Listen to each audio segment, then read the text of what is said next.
The winter mountains of western Montana stood over the landscape like a silent sentence. Their slopes vanished beneath a hardened crust of snow, ridges blurred into white, and the fir trees bent under frozen crowns as if bowing to the merciless cold. The air had the thin sharpness of high altitude, brittle as glass, and the sky sagged low, gray and metallic, resting on the jagged spine of peaks. On a narrow side ridge, an old hunter's cabin, now a makeshift field station, glowed with a single, stubborn square of light.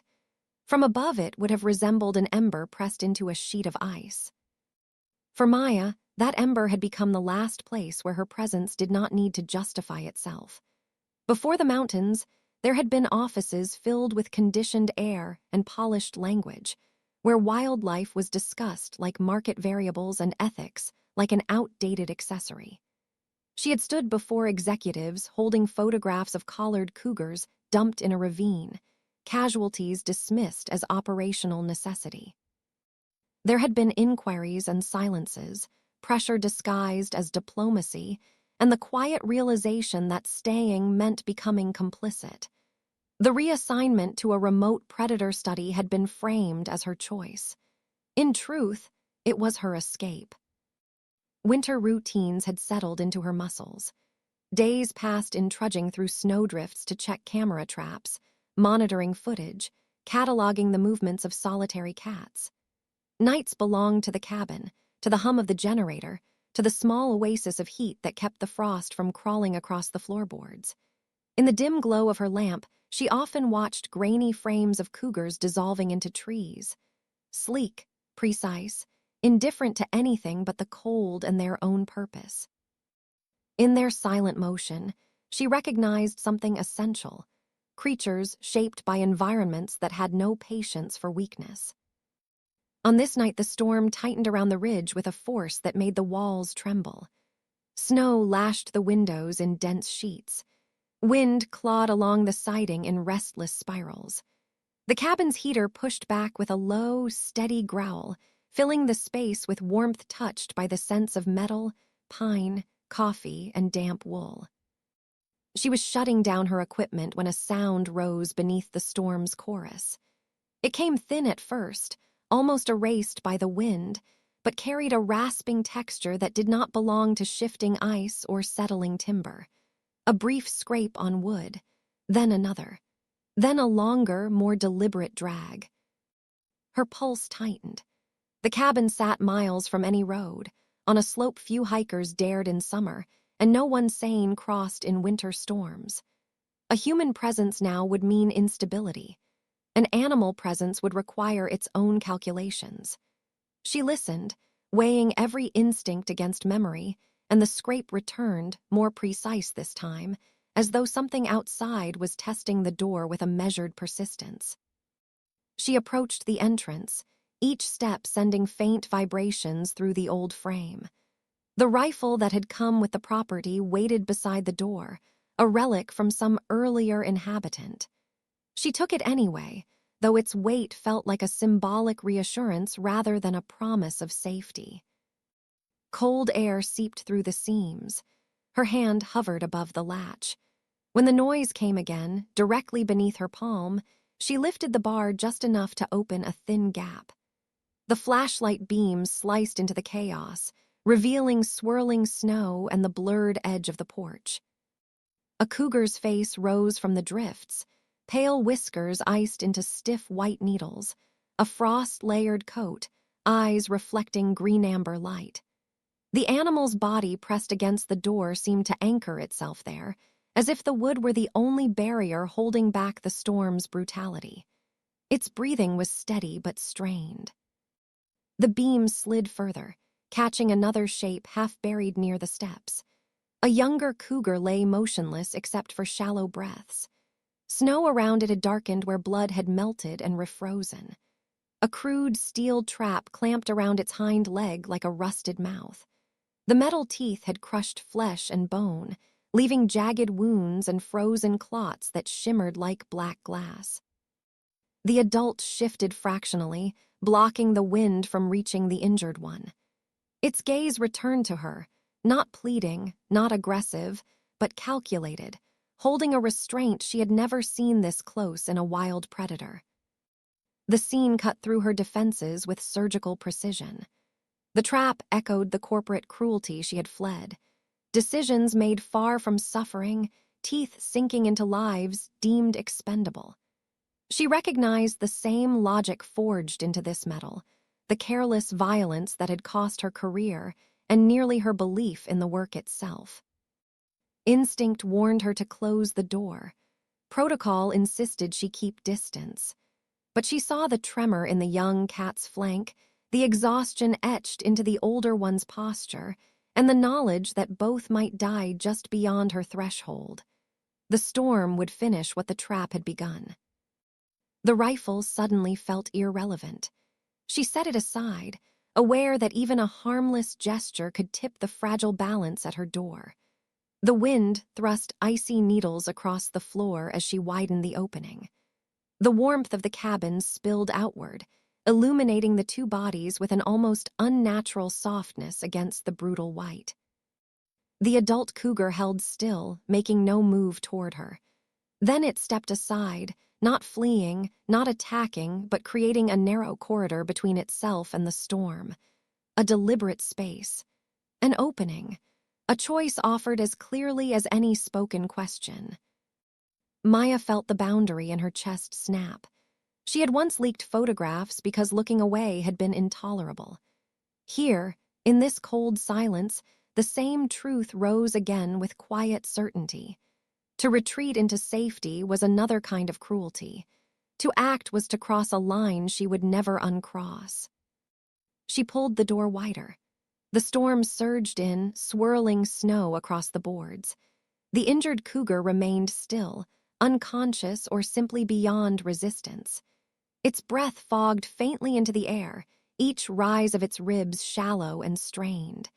The adult watched every movement of her hands, muscles taut under winter-thick fur. She knelt at the threshold. The cold bit through her knees and palms, creeping up her wrists. The metal jaws of the trap glimmered with a vicious familiarity. She had dealt with suffering softened by human euphemism. This was the same brutality stripped bare. Careful, slow, deliberate, she cleared snow from around the animal's leg, her breath shaking despite her efforts to control it. The adult cougar did not intervene. Its presence remained like a held breath, weighty and watchful. She worked with numb fingers, testing the trap's tension, feeling the frozen metal resist in stubborn, merciless arcs. The storm wailed above them. The cold sank deeper. She braced the trap with both hands and forced the rusted jaws apart. The mechanism gave suddenly, snapping open with a violent tremor. The young cougar's leg slipped free, bleeding anew, steam rising faintly where warm tissue met air. Its body twitched in reflex, then sagged into near stillness. She pulled the animal closer to the warmth spilling from inside the cabin, sliding her arms under its chest and shoulders. The weight was substantial, deadened by exhaustion and shock, but she managed to lift it enough to cross the threshold. Its fur left streaks of frost and blood on her sleeves. The adult followed as far as the doorway, stopping with its paws at the edge of the interior warmth. It scanned the room, the shadows, the escape routes, the way back to the storm. Its eyes found hers again, regarding her with a recognition too steady to dismiss as instinct alone. In that gaze, she sensed a decision as risky as her own. A temporary truce, a suspended boundary, a moment where survival had forced two worlds into collision. She dragged the young cougar fully inside. Snow pooled around her boots. The scent of blood mingled with the scent of coffee and heated metal. The storm roared behind her as if furious at being shut out. The adult remained at the threshold for several breaths, half in the human world, half in the wild. Snow clung to its coat in crystalline layers, melting at the edges where heat began to reach it. Then, with a movement both cautious and inevitable, it stepped inside. The door swung shut behind them, locking the three of them together in a fragile, irreversible moment. The storm hammered the walls. The light flickered. The cabin seemed to inhale, reshaping its interior around the presence of two predators whose lives now intertwined with hers. Maya understood, without needing to say or hear anything, that nothing about this mountain, this study, or her own future would remain unchanged after this night. The threshold had been crossed. The consequences would follow. The cabin had contracted around her the moment the two cougars crossed its threshold. The air thickened with heat, breath, and the raw tension of predators forced into a human space. The lamplight pooled in narrow shapes across the floorboards, retreating from corners where shadows gathered, heavy and watchful. Everything familiar shrank: the small kitchen, the scattered equipment, even the old stove that normally dominated the room. Now the space belonged to them. The younger cougar collapsed near the door, sliding across the rug in a smear of melted snow and diluted blood. The metal trap still clung to its leg like a clenched fist, its teeth embedded deep into flesh. The fur around the wound was matted, tangled, dirty from hours in the storm. The older one stepped farther into the center of the room, fluid and silent, until its body stood between Maya and the injured cat. Its presence filled the cabin the way a storm fills a valley. Inevitable, undeniable, breathing with controlled strength. She felt its gaze long before she raised her eyes to meet it. The weight of that attention tightened along her skin, as if the air itself had grown sentient. The cougar did not twitch. Its body remained poised, ready, but not drawn into threat. It watched her the way mountain predators watched the world, calculating, dispassionate, alert to every shift in light and scent. She placed the rifle against the wall deliberately, where the cougars could see it. The gesture steadied her thoughts more than it reassured them. She had not reached for a weapon when she made the decision to open her door. She wouldn't cling to one now. If she was going to intervene, she needed her hands free and her mind clear. Fear had never helped an injured animal survive, and it would not help here. She brought the emergency kit from the corner table, her movements careful and slow. A small knife for cutting metal. Gauze, antiseptic, a pair of heavy gloves she didn't bother putting on, and the short steel bar she used for breaking ice in the water barrel. It felt unsteady in her grip, not because of the weight, but because of the memory of how easily metal could dismantle living things. She had spent months cataloging the decisions of people who preferred iron traps to patience, shortcuts to ethics. Now she was left to undo one of those decisions with her own hands. When she knelt beside the injured cougar, heat radiated through its fur. The wound was far worse up close. The trap's jaws had broken skin and muscle, cutting down to bone. Frozen blood and mud stuck to the metal, fusing it into a single brutal shape. She smelled iron and winter, and beneath both, the deep animal scent of pain. The younger cat did not strike. Muscle rippled under her fingers each time she touched the wound, but its restraint held. Every so often its shoulders tensed, a shiver passing through its flank, its breath steaming against her wrist. But it did not pull away. Its endurance was a physical force, pulsing through her like another heartbeat. Behind her, the older cougar shifted weight from paw to paw, almost imperceptibly, its claws soundless on the wooden floor. The tension in the room vibrated between them like a wire drawn too tight. Once she thought she heard a low breath from the bigger cat, not a threat, but a warning aimed at the world outside the walls rather than at her. The trap resisted her first attempts. Frozen metal creaked, refusing to open. The mechanism had rusted over the years, the spring stiff from exposure and cold. She braced the bar against the hinge, feeling the wood crack slightly beneath her knee, the pressure shaking through her forearms. The cabin held its breath. One slip, one wrong movement, and everything in the room would fracture. When the trap finally released, it did so with a violent snap that echoed through the cabin. The cougar flinched, blood rushing fresh over Maya's fingers. The sudden release of tension made her own arms tremble. But the animal's body relaxed all at once, as if the long coil of agony wound inside it had finally loosened. Its breath deepened. The grip of its muscles eased into exhaustion. She cleaned the wound as fast as her hands allowed, rinsing away dirt, pressing gauze against torn skin, sealing what she could. Her thoughts fell away into instinct, into the rhythm of work she had performed on countless animals, though never under the gaze of a living guardian that could end her in a heartbeat. Her shoulders ached. Sweat gathered under her collar despite the cold. She felt strangely hollow, like her body had emptied itself into the task. The older cougar didn't move, but its attention anchored her like a second spine. She sensed it tracking every breath she took, every shift in her balance, every tremor in her knuckles as she tied the bandage. If she faltered, it would know. When she finished, the injured cat exhaled in a long, faint shudder. The tension in the room lifted only slightly, enough to allow her to stand and take a step back. Her hands were shaking. The heat from the stove suddenly felt too close, too bright. She fed more wood into it, watching the flames catch and rise, then laid old blankets on the floor to soak up the melted snow and provide some warmth beneath the animals. Fatigue came in heavy waves. She moved through the cabin as if underwater, her limbs thick and uncooperative. The storm outside battered the walls, but the sounds reached her only in fragments.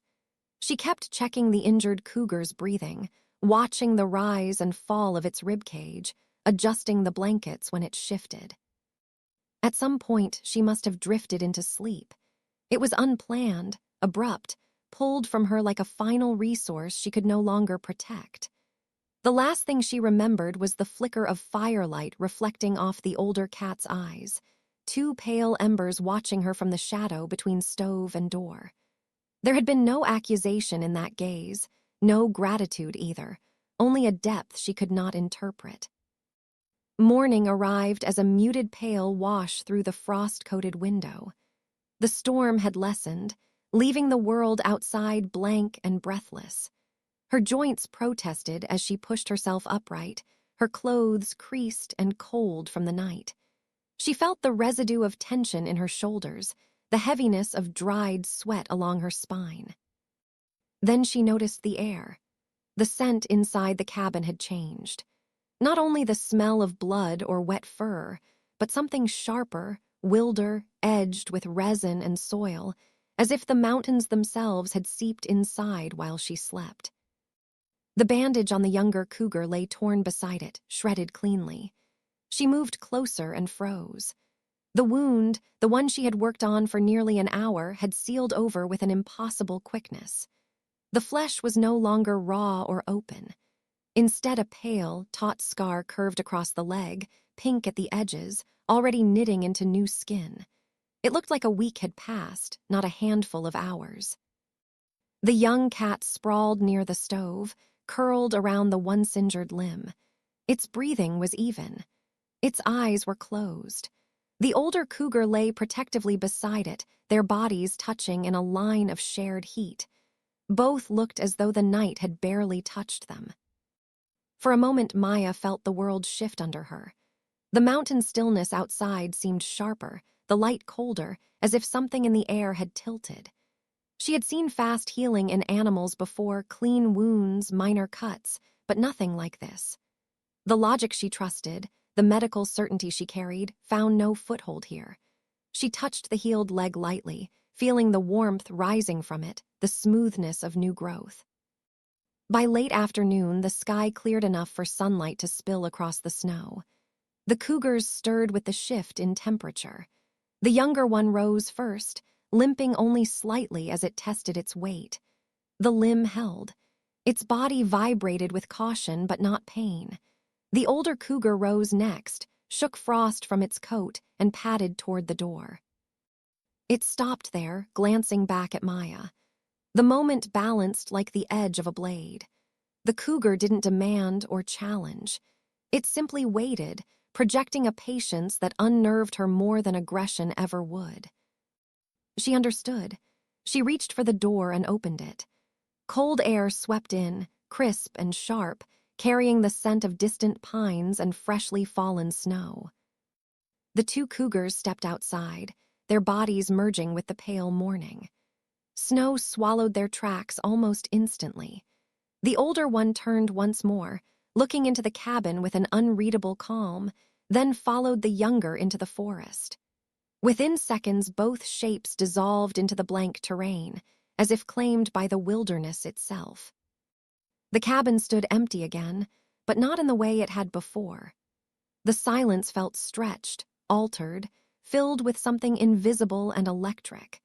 She sensed the shift inside her, the subtle, irrevocable knowledge that the world she thought she'd understood had tilted, inviting her into a territory where logic held less authority than instinct.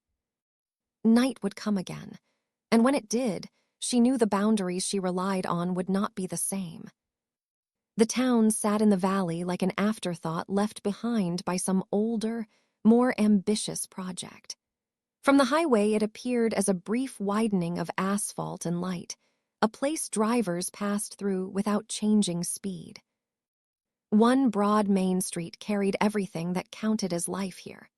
A gas station with flickering pumps, a grocery store whose windows were lined with faded posters, a bar with a tired neon beer sign that hummed faintly even in daylight, two low motels with peeling paint, and a pair of churches staring at each other across the road like polite rivals. For tourists, the town would have been unremarkable. For Maya, it was an anchor point, the only place where her solitude brushed against civilization. It existed not as a destination, but as a necessary exchange point. Fuel, food, batteries, spare parts, replacement cables for cameras battered by wind and ice. She drove down from the mountains once a week, following the same switchbacks, the same cracked bends where rock slides had bitten away at the road shoulder, always timing her trips between storms. Snow in the valley behaved differently than snow on the ridge. In town, it lay as a trodden, grimy layer pressed flat by tires and boots, gray rather than white, lined with slush and salt. The wind no longer rushed like an element intent on erasing everything. Here it slipped between buildings, carrying a mess of smells in its wake. It brought with it the burnt fat from the bar's kitchen, exhaust fumes heavy with old gasoline, the sour trace of spilled beer, tobacco smoke drifting from the back doors, cheap perfume blooming briefly whenever someone stepped out into the cold. People moved through this mixture with the numbed efficiency of those who had long ago stopped expecting anything different. Heads bent against the chill, shoulders hunched, eyes rarely lifting above the level of shop signs and traffic lights. She learned their rhythm and made herself part of it, slipping between them without drawing attention. She parked at the same irregular patch along the curb every time, lined up with an old mailbox and a fire hydrant half buried in snow. Her mountain truck becoming just another dirty vehicle in a town that never quite felt clean. Inside the grocery store, the lighting washed everything in a flat, sickly tone. Shelves held a stubborn combination of necessities and compromises: canned soup, discount cereals, stale bread, bruised apples, plastic-wrapped meat with frost patterns inside the packaging. She moved through the aisles with a mental list, tracing the same route each week, choosing items that traveled well and spoiled slowly. Her presence barely registered with the cashier beyond a nod. She was not a regular in the social sense, only in the statistical one. The bar was different. It functioned as the nervous system of the town, where information flowed between people who might never admit they cared about anything beyond weather and sports. Its neon sign threw an anemic glow over snowbanks, the glass tube buzzing faintly above the door. Inside, warm air hit her face with the first step, dense with heat from bodies, grease from the kitchen, and the sour-sweet residue of spilled alcohol that had seeped into the floor over years. Faded photographs of hunters with antlers and grinning faces lined the dark wood walls. A muted television hung in the corner, cycling through weather reports and sports highlights no one fully watched.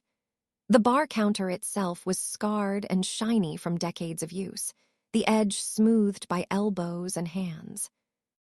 Men in flannel shirts and heavy jackets occupied their usual positions on the stools and at the small tables. Their jeans were dusted with salt from the street, their work boots planted solidly on the floor. They spoke in low, practical tones, the cadence of people who measured their days in tasks accomplished and miles driven. Their conversations drifted toward familiar themes. The latest storm, how many tourists would get stuck once the passes closed, how business at the motels was faring this season. Underneath these visible topics, other threads wound through their words. Stories about cougars seen just beyond the tree line near someone's property. Jokes about big cats wandering too close to backyards, framed as harmless banter but threaded with the comfort of ownership, of the certain belief that the land ultimately belonged to them. There were remarks about cattle lost in past winters, about tracks found near chicken coops, about eyes shining back from headlights on remote roads. When they thought no one was listening too closely, voices dropped further. Illegal traps mentioned as rumors, half denied, half confirmed. Disjointed references to guys from out of town who knew how to make problems disappear without involving the state or the park service. A name or two spoken and then swallowed. Maya sat at the bar, wrapped around a mug of coffee poured from a pot that had burned on the hot plate for too long. It tasted like bitterness and metal, but its heat seeped into her fingers, and the ritual of holding it offered a kind of cover. She listened without appearing to listen, letting fragments of conversation accumulate in her mind like snow caught in sheltered corners. She catalogued details. Which men laughed the hardest at jokes about dead predators, which ones fell silent at the mention of traps, who glanced away when certain topics emerged. She was aware of how she existed in their peripheral vision. A woman from the mountains, attached to some research program they neither respected nor fully understood. Some saw her as a curiosity, others as an inconvenience, a reminder that there were still eyes in the hills that did not belong to them. A few regarded her with suspicion, as if she might be silently counting each of their words for some distant authority. It did not particularly matter to her what they thought. She knew that hatred of predators did not only live in corporate boardrooms. It thrived just as fiercely in small towns where livestock meant survival, and legends of dangerous cats had taken root generations ago. She also knew that the resentment aimed at her presence was simply another factor to account for, like weather and terrain. It shaped the environment but did not define her role in it. On this day, her attention was split in two directions, outward toward the low hum of the bar and inward toward the memory of a trap's closing arc and a wound that should have crippled its victim. Her mind circled around impossible healing, around the way scar tissue had formed in a fraction of the time it should have taken. Imaging data and biological training collided with what she had seen with her own eyes and still could not fully accept. Something in the mountains refused to fit into known categories. She became aware of someone taking the stool beside her, the movement so quiet it almost slipped past unnoticed. No scrape of wood, no clatter of glass, just an added presence, the faint displacement of air and heat. Her shoulders tensed. For a while, she did not look. She stared instead at the scratched bar top, at droplets of coffee cooling around the base of the mug, at the reflection of the neon sign in the surface of a nearby bottle. But the sense of being watched persisted, not violating or openly curious, simply steady, like the way a predator marked the position of another animal in its field of awareness. When she finally turned her head, she met the eyes of a man she knew she had never seen before, yet who carried the quiet certainty of someone who belonged to this terrain more deeply than most. He was tall, built in the unornamental way of someone accustomed to physical work and distance. Broad shoulders beneath a dark flannel shirt, sleeves rolled just enough to reveal forearms marked by old, pale scars. His hair was dark and slightly overgrown, as if cutting it ranked lower on his list of priorities than staying ahead of the weather. His skin bore the worn, dry texture of someone who spent more time in wind and sun than under artificial light. His eyes held her attention. Amber with a hint of green at the edges, they were unnervingly clear in the dim bar. There was nothing unfocused or idle in them. They studied her with the kind of direct calm that refused both confrontation and avoidance. It felt less like a person looking at another person and more like a creature measuring territory, taking note of posture, distance, intention, not hostile, not welcoming, simply aware. At the base of his neck, just above the open collar of his shirt, a scar curved across his collarbone, fresh enough to be slightly inflamed at the edges. It disappeared beneath the fabric and continued toward his shoulder. The mark looked like it had been carved rather than cut, the kind of injury that came from impact and claws rather than tools. In this region, scars were common. Men had them from chainsaws, barbed wire, falls on ice, encounters with spooked cattle, hunting accidents. Under normal circumstances, she would have dismissed it as part of the standard landscape of rural bodies. But her life no longer sat in normal circumstances. The sight of that fresh healing line, so close to exposed skin, layered itself over memory. The healed leg of a cougar, the impossible newness of its scar. The coincidence hummed too loudly. The man said nothing. He drank his coffee with unhurried movements, gaze occasionally drifting to the television, to the doorway, to the pattern of people in the room, then returning without haste to her profile. There was no flirtation in the way he observed her, no amusement, no obvious disdain. It was assessment, pure and simple, as if he were examining how a new variable fit into an equation he already understood. Later, she caught his name not from his mouth, but from the bar's murmured exchanges. The bartender, handing over change, addressed him with a casual shorthand the town had already shaved down. Elios, trimmed to Eli, the syllables softened by familiarity. A man who lived higher up the slopes, nearer the spine of the mountains, where ranch land gave way to rougher country. Stories about him circulated in quick, shrugging sentences. Some said he trapped and skinned animals, selling pelts to distant buyers.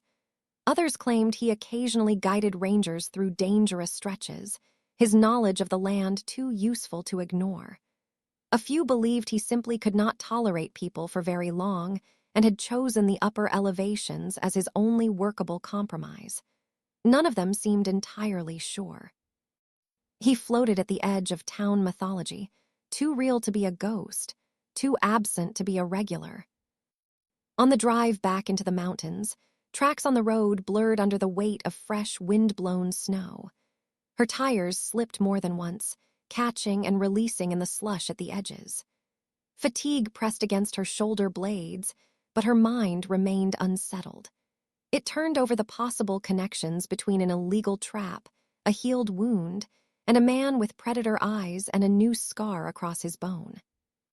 Trees closed in as the road climbed, their trunks dark columns against the whitening world. The forest, which had once been only a grid of coordinates in her reports, began to feel layered. It was no longer just topography and data points, but a series of overlapping presences, some seen, some intuited. In the days that followed, she started to notice him beyond the confines of the town. On a distant ridge, a single figure sometimes stood against the sky, just far enough away that she could not be completely sure whether it was him or someone else. The stance gave it away more than any details. Weight settled with easy balance, head angled as if listening to the land rather than merely looking. Once, while adjusting a camera strapped to a spruce, she felt the prickling sensation of being observed from behind. The forest was quiet. Snowfall dampened sound and light. When she turned, there was no one there, only the intersecting lines of branches and the deep, wind-packed drifts between them. Yet in the snow leading away uphill, she saw two sets of tracks. One belonged to a human, boot treads, measured, efficient. The other lines belonged to a large cat, its prints clean and direct, moving almost parallel to the first path before both veered into broken rock. At night, the forest around her cabin took on new dimensions. Beneath the usual chorus of wind and branches, another sound pulsed at times. It resembled a low growl stretched into something more rhythmic, as if a throat that knew how to make animal threats had learned a different kind of pattern, half call, half warning. The noise rolled down from the higher slopes, caught in pockets of air, then dissolved into echoes, leaving behind only the memory of vibration. The wind began to carry unfamiliar smells, hidden under the more familiar resin and snow and smoke from her own chimney. There were hints of wood smoke that did not come from her stove, edged with the aroma of burning herbs and something darker, metallic, almost like blood dried long ago and heated again. They arrived in faint gusts that slipped through seams in the door and disappeared before she could fully parse them. Her training and logic proposed ordinary explanations. Fatigue could sharpen imagination. Isolation could weave connections where none existed. Remote cabins bred stories because humans were not designed to exist without others for long stretches, and the mind filled emptiness with shapes it could understand. A trap, a scar, distant footsteps, odd scents, all might belong to separate, mundane causes. Yet the instinct that had once pulled her to open a door onto a storm-wrapped porch now whispered a different assessment. There was a pattern forming around her, something that tied the mountain cats, the illegal metal, the impossible healing, and this scarred man from the upper slopes into a web she could not yet see. That instinct had been right when it mattered before. It would not quiet now. Snow in these mountains was never passive. It built and erased landscapes overnight, sealed paths under perfect white, and carved new ones where wind scraped the earth bare. On clear days, when the sky stretched sharp and still above the ridges, Maya went farther than protocol allowed. Her assigned sector ended at a long, unremarkable slope, a place that existed only on official maps.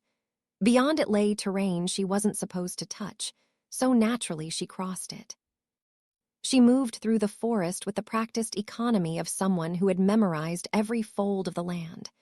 The snow crackled under her boots, her breath rose in faint ghosts. Icicles hung from branches like rows of cold teeth catching the morning light. She knew where cougars crossed this far out and where deer bedded down. She knew the patterns, but she was now searching for something that disrupted them. She found the camp on the far side of the ridge, tucked low beside boulders and masked by leaning firs. The first warning was the smell: fuel, old sweat, the metallic edge of disturbed earth. Then the tracks, deeply churned arcs from quad bikes cutting loops through the clearing. Tarps sagged under fresh snow, crates and rocks held down their corners. Beneath a drift, her boot hit something hard. A tarp, then plastic, then metal. The traps were piled inside a feed bin, their jaws rusted and stained. Tufts of fur clung to the hinges: cougar, fox, others she didn't immediately recognize. Cartridge casings scattered near a broken stump caught the light. A fuel can leaked fumes into the freezing air. Someone had taken the time to dismantle a fire pit in haste, but the stones still radiated a faint warmth. Whoever had worked here planned to return. She shot photographs automatically, her breath steady despite the tension in her chest. Every image felt like reopening an old wound, capturing harm, fully aware that exposing it would circle back to her. But documenting cruelty had become the one instinct she trusted. She uploaded coordinates into her mental list of problems future superiors would hold against her. By the time she headed back, light had begun its sharp winter descent. Shadows thickened fast. Snow softened, turning unreliable beneath her weight. Her old ankle injury pulsed once, reminding her that missteps here were final. The forest thinned as she approached the access road. A narrow ribbon carved along the mountainside, with a long, concealed drop waiting beneath the fragile crust of snow. She saw the truck too late. It sat angled near the edge, a gray shape without markings. 3 men moved around it, wrapped in heavy jackets and knit caps. Their posture was too familiar, bodies she'd seen leaning against the bar, laughing too loudly about predators, their hands never far from hidden metal. Her pulse tightened. She angled her truck to avoid them, but one lifted a hand in a gesture that was no greeting. Her tires hit churned snow, spun, and slid. The rear end fishtailed toward the edge, then toward the slope. She fought the wheel until the vehicle came to a crooked halt, half buried in drifts. The men watched with the cold alertness of people who believed the land belonged only to them. One stepped toward her with the confident stride of someone used to being obeyed. Another lingered near the grill of their truck, loose posture, ready stance. The third held his phone at an angle that suggested he was already writing the version of events he planned to repeat later. Pressure gathered around her like a tightening ring. It echoed a conference room from her past, calm voices burying accusations beneath polite tones. Same tactic, different weapons. Options flickered. Stay inside, talk, pretend ignorance. None would shift the balance. The forest broke the stale equilibrium. A sound tore across the slope, deep, resonant, primal. A growl drawn into something sharp enough to vibrate through bone. The man closest to her stalled mid-step, head whipping toward the trees. A shape emerged. Too large for a dog, too controlled for a human. It flowed between trunks, hit the road's edge, and held its ground. The older cougar. Its body hung low, muscles taut beneath ash-gold fur. Its eyes burned a steady amber as it positioned itself between her and the advancing men, carving a line across the snow. Recognition struck her like a cold blade, the same animal that had waited on her porch, the same intelligence in its gaze. Another form slipped through the tree line. The younger cougar, moving without a trace of its former injury, its stride confident, whole. The men hesitated, too stubborn to back down, too smart to ignore two predators with no fear of them. Hands moved to belts, to concealed holsters. Breath steamed in harsh bursts. The slope beneath them suddenly felt less stable. The cougars didn't attack. They maneuvered. Movement sharpened into tactics, crossing paths, forcing the men backward toward uneven snow and away from the shelter of the truck. The animals shifted their weight with precision that suggested coordination, not instinct. Snow shredded under boots and paws. Curses snapped through the air. A rifle lifted, aimed not at the cats but at her windshield. She saw the man's finger settle on the trigger.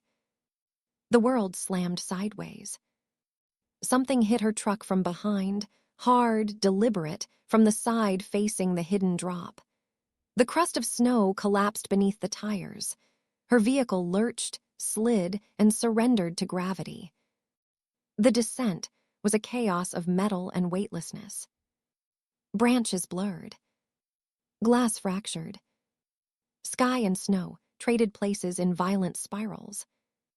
Her seatbelt wrenched her back as the truck rolled and then crashed into something that arrested its momentum in a single brutal jolt.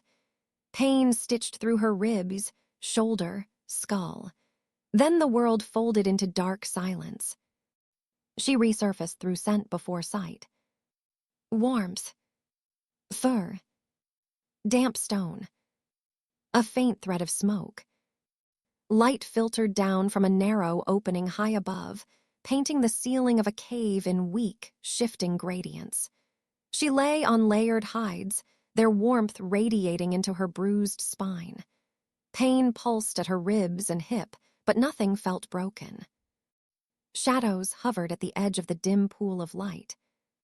The young cougar rested on a flat rock, breathing evenly, its coat unbroken and unmarred, as if nothing had ever torn it apart. Another figure stood near the wall, still, watchful. She recognized the eyes first. Amber, edged with green, steady in a way that felt older than the face they belonged to. A human face now, pale with exhaustion, shadowed by strain. Eli. Bare skin cut through the shadows. Fresh scratches traced his arms and ribs, too even to be caused by branches, too curved to be from rock. Blood had dried in faint streaks that stopped abruptly where someone had wiped them away. His body held the solid, quiet power she had sensed before, now stripped of clothing and pretense. He watched her like a creature measuring the consequences of a choice he had already made, not claiming her, not comforting her. Simply acknowledging the connection formed the night she opened her door and let predators cross her threshold. Her world, already bent by traps, impossible healing, and shifting silhouettes on ridges, rearranged itself again around the sight of him and the resting cougar. Logic reached for explanations, but instinct recognized something older than reason. Something that had pulled her away from safety and into conflict. Something that had drawn cougars out of the storm and a man out of the trees. Something that now waited at the cave's edge, as patient and dangerous as the mountain itself. The cave was not a single hollow in the mountain, but the mouth of an entire world hidden beneath rock. Narrow passages branched off into darkness, some barely wide enough for a person to slip through. Others opened onto ledges overlooking the valley, exposed to sharp mountain wind drifting through the stone like a restless spirit. Slivers of daylight pierced the cracks in thin, luminous threads. The place felt ancient, shaped less by time than by intention. Maya realized, lying on the bed of hides, that no human had stumbled into this shelter by chance.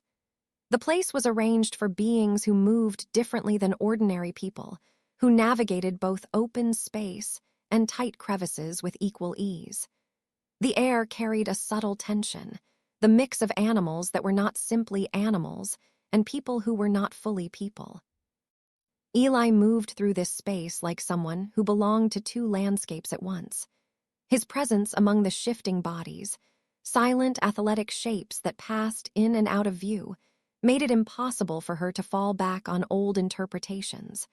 Nothing here resembled the mythic violence she had once dismissed in books or exaggerated reports. Everything was controlled, quiet, almost ritualistic. The clan lived on the seam between forms. In one moment she saw a human silhouette moving across a ledge, footsteps soundless, shoulders angled with an animal's alertness. In the next, a cougar stepped from the same shadow, settling into the exact position the human had occupied. It was not a transformation marked by spectacle or frenzy, no crack of bones, no roar of pain. It resembled a shift in pressure, a change in temperature, the mountain breathing differently. Her mind rejected the truth at first, slipping along its edges like water over stone. Eli was not the solitary hunter people in town whispered about. He was the axis around which this hidden group revolved, the quiet command in a place where no one raised their voice. His body bore the map of a double existence, scars too clean to be carved by blades, muscles shaped not by machines, but by the uneven stone of cliffs and the long momentum of running on four limbs. The clan observed Maya with unblinking caution. Their attention carried weight, as though every movement she made was measured against an internal boundary. She was not a guest here. She was a potential fracture point in a delicate structure. A human woman who had allowed a wounded cougar to cross her threshold, who had seen more than any outsider was ever meant to see, who had survived a fall engineered to eliminate her quietly. Their law, she learned without anyone speaking it, was built on disappearance. Humans could know the mountain held predators. They could not know those predators lived also inside human skin. For generations, the clan had protected that boundary, and for just as many years, it had been threatened by outsiders willing to claim land and life for profit. Maya pieced together fragments as she watched them move. The illegal trap site she discovered had been one of many. The corporation she had once exposed in another state had rebranded, relocated, and resurfaced here. Their new extraction plans targeted veins of minerals buried beneath these slopes, and the official documents, sterile, careful, written in the familiar corporate dialect, outlined an ecological optimization strategy. a phrase she had heard before. A phrase that always meant the destruction of predators, disguised as management. The clan, she realized, had already felt the pressure. Their tracks had been studied. Their hunting grounds tightened.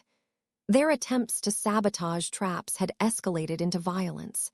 The men who confronted her on the road were not acting on a whim.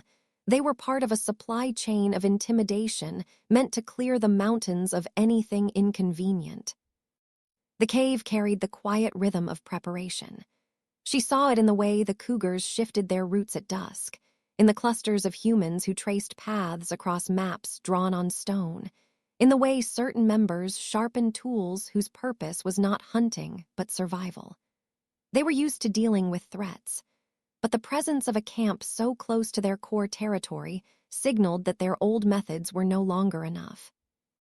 Maya understood her own position with sudden clarity.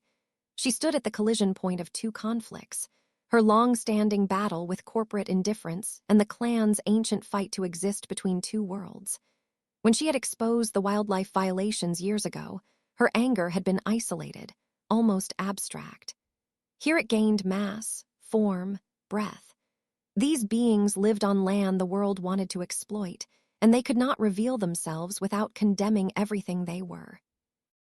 Eli watched her with a steady kind of patience, giving her space, as though letting her reach her conclusions without interference.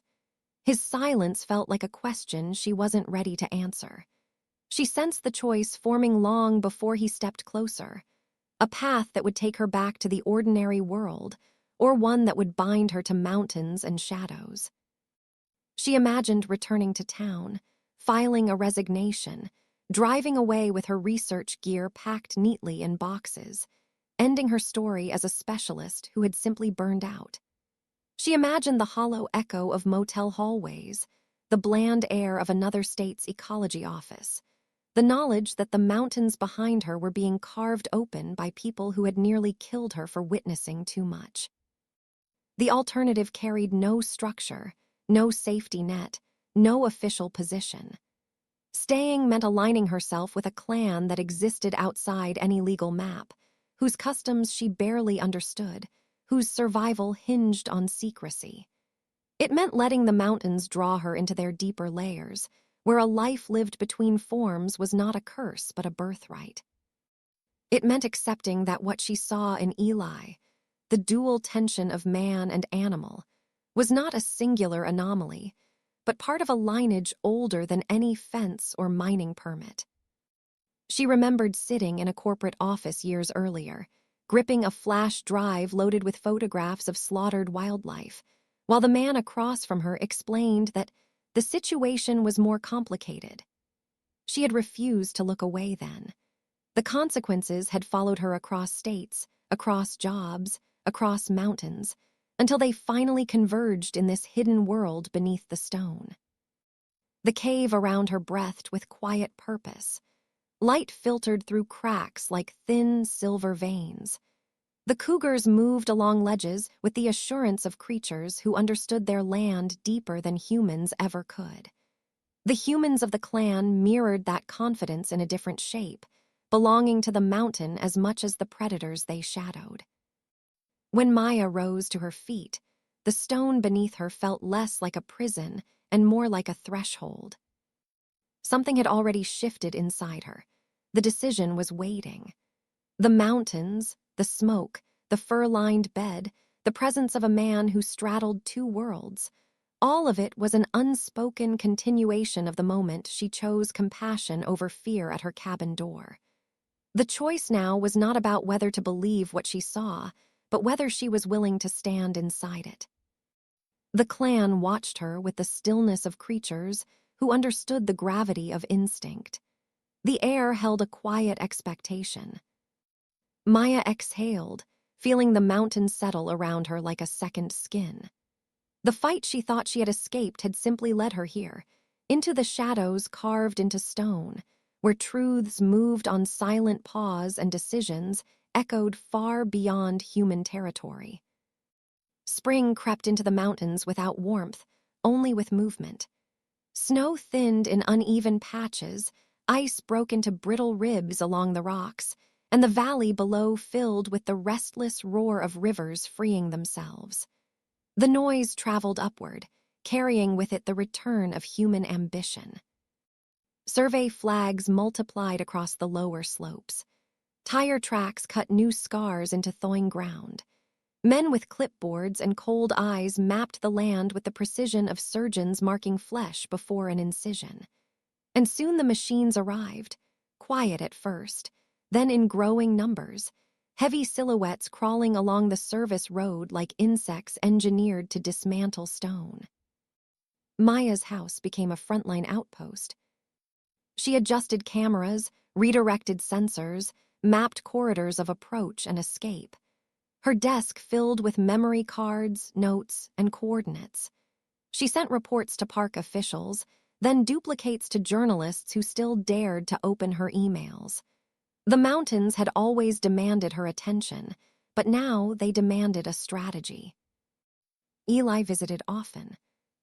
Sometimes he arrived human, silent and steady, a tall shadow leaning near her window as he scanned the tree line. Sometimes he appeared as a cougar, settled on her porch with the calm weight of a guardian creature, snow gathering along his back until night swallowed him again. The air around him always carried resin, cold fur, and something darker, warmer, that pulled at her pulse before she could stop it. Their communication existed somewhere between instinct and skill. Her world was built on documents and evidence. His world on terrain, wind, and the pulse of danger. Together, they shaped an unlikely defense, weaving human tactics with the precision of creatures who hunted by moonlight. But the clan was divided. Some resented her presence. Others watched her with the cautious interest reserved for something rare. She felt that tension growing inside the caves, where human and feline forms moved with equal silence, calculating whether she was threat or asset. The lines snapped fully on the night. The charges were transported to the ridge. The clearing buzzed with urgency. Workers unpacked crates marked with coded numbers, uncoiled wires, positioned detonators. Documents claimed the operation was only geological testing, but Maya knew the truth. This was the first wound in a larger plan to carve the mountain apart. She climbed to a stone ledge overlooking the operation, camera in hand, heartbeat controlled.